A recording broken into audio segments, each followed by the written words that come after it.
দক্ষিণেশ্বরে সেদিন সবেমাত্র সন্ধ্যারতি শেষ হয়েছে। গঙ্গার জলে আরতির আলো কাঁপছে তখনও। ভক্তরা ধীরে ধীরে ঘরে ফিরে যাচ্ছে। এমন সময় এক বৃদ্ধ, বয়সের ভারে নুপ চোখ, কাঁপতে কাঁপতে, চোখে মুখে ভয় নিয়ে ঠাকুরের সামনে এসে উপস্থিত হলো।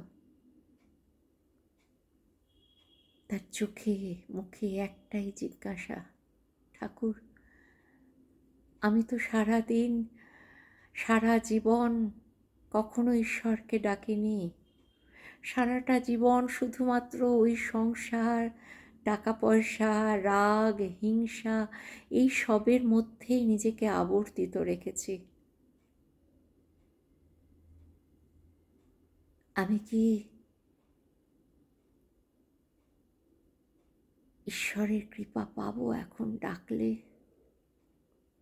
এখন আমার শরীরে জরা ব্যাধিতে জীর্ণ, শরীর জীর্ণ হয়ে গেছে। আমি বুঝতে পারছি মৃত্যু আসন্ন। এই সময়ও কি ঈশ্বরের নাম করলে তার কৃপা পাব?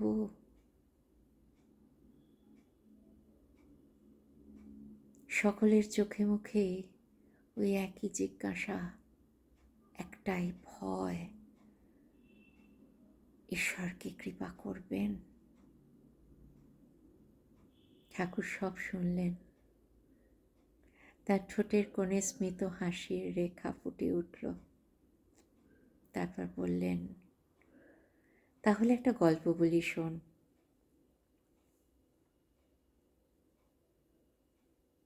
গ্রামের একটি লোক, যার বাস নদীর পাড়ে। সারা জীবন সে নদীর পাড়ে থাকলো, অথচ নদী পারাপার করার জন্য কখনো নৌকায় উঠল না। গ্রামের লোক তাকে অনেক বলেছে, নৌকায় উঠো, একটা নৌকা রাখো, দেখবি উপকারে লাগবে। কিন্তু সেই লোকটি কোনো দিন নদীও পেরোলো না, নৌকাতেও উঠল না, তার কোনো দরকারই পড়ল না। একদিন হঠাৎ সেই নদীতে বান এলো। জলস্ফীতি সমস্ত গ্রাম প্রায় ভাসিয়ে নিয়ে গেল। ঘর ডুবে যেতে বসল। লোকটি ভয় পেয়ে নদীর পাড়ে ছুটে গেল।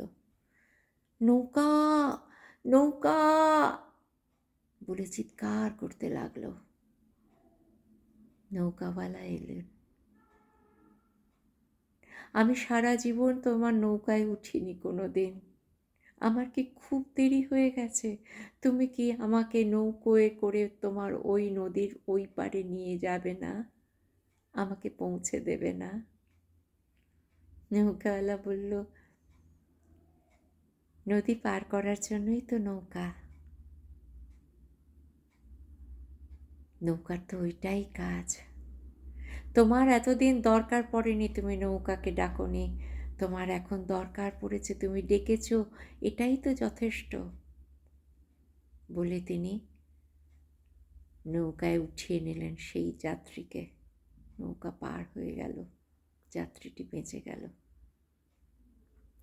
এই গল্প বলে ঠাকুর বলছেন, ওই নৌকা ঈশ্বরের মতন। তুমি যদি সারা জীবন তাকে ডাকো তো খুব ভালো, কিন্তু যদি নাও ডাকো তাহলেও কিন্তু ঈশ্বর বিরূপ হবেন না তোমার প্রতি। তুমি যখনই ডাকবে তিনি কিন্তু আসবেন। তিনি কিন্তু তোমার ডাককে উপেক্ষা করতেও পারবেন না, অস্বীকারও করবেন না কোনোভাবে। তাই আমার এখন বয়স হয়ে গেছে, আমি এখন মৃত্যু পথযাত্রী। সারাটা জীবন না করে না ডেকে আমি এখন তোমাকে ডাকছি, এই ভেবে যদি তুমি কষ্ট পাও তাহলে কোনো লাভ নেই। বরঞ্চ এই সময় যদি তুমি ডাকো, ঈশ্বর তোমার হাতটি এসে ধরবেন। ঈশ্বর এটা দেখেন না যে তুমি কত মানে এখন কতদিন তুমি ডাকলে, তা দেখেন না। তিনি এটা দেখেন না যে তুমি এতদিন, তিনি বলেন না, তিনি আশা করেন না, তুমি এতদিন ডাকুনি কেন? সেটাও তোমাকে কোনোদিন প্রশ্ন করবেন না। তিনি বলবেন, তুমি যে এখন ডেকেছো এটাই যথেষ্ট।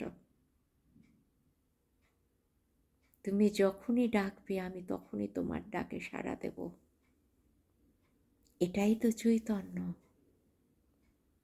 আমরা সংসারের চাপে পড়ে নিজেদেরকে মায়া মোহ এর আবর্তে নিজেদেরকে ডুবিয়ে রাখি। পার্থিব সুখের প্রতি পার্থিব মোহ আমাকে অন্ধ করে রাখে। আমরা তখন ভেতরের ঈশ্বরকে আমরা ভুলে যাই।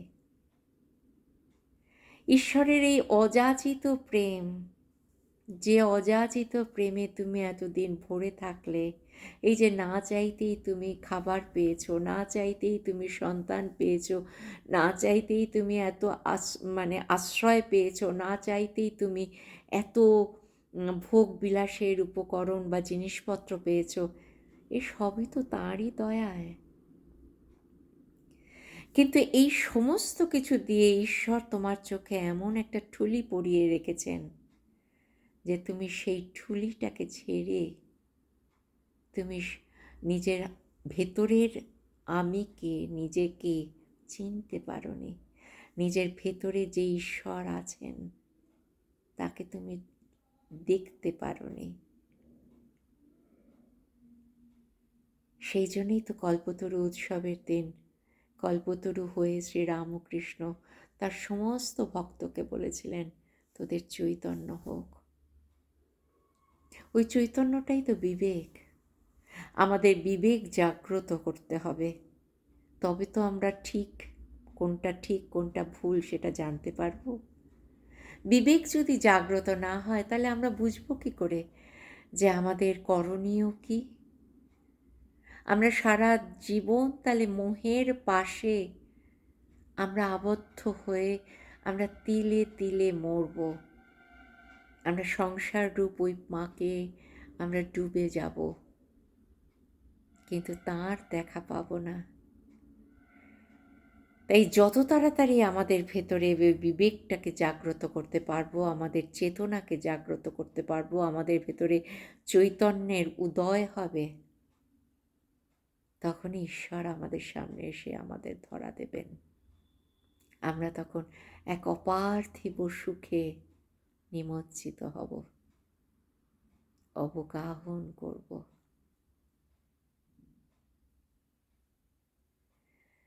নতুন বছরের শুভেচ্ছায় আমি এইটুকুনি বলতে পারি, আমাদের চৈতন্য হোক। চারপাশের মোহ মায়া থেকে যত তাড়াতাড়ি মনটাকে সরিয়ে নিয়ে আসতে পারবো, ততই তাড়াতাড়ি আমরা সত্যিকারের মানুষ হব, আর তখনই আমাদের চৈতন্য জাগ্রত হবে। তাই না বন্ধু?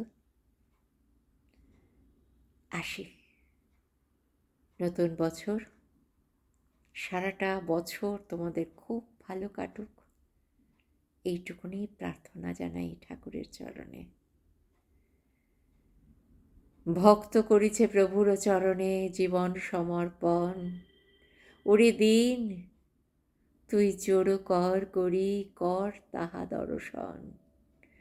মিলনের ধারা পড়িতেছে ঝরি, বহিয়া যেতেছে অমৃত লহরী, ভূতলে মাথাটি রাখিয়া লহরে শুভাশিস বরিশন। ভক্ত করেছে প্রভুর চরণে জীবন সমর্পণ, ওরে দিন তুই জোড় কর করি কর তাহা দর্শন।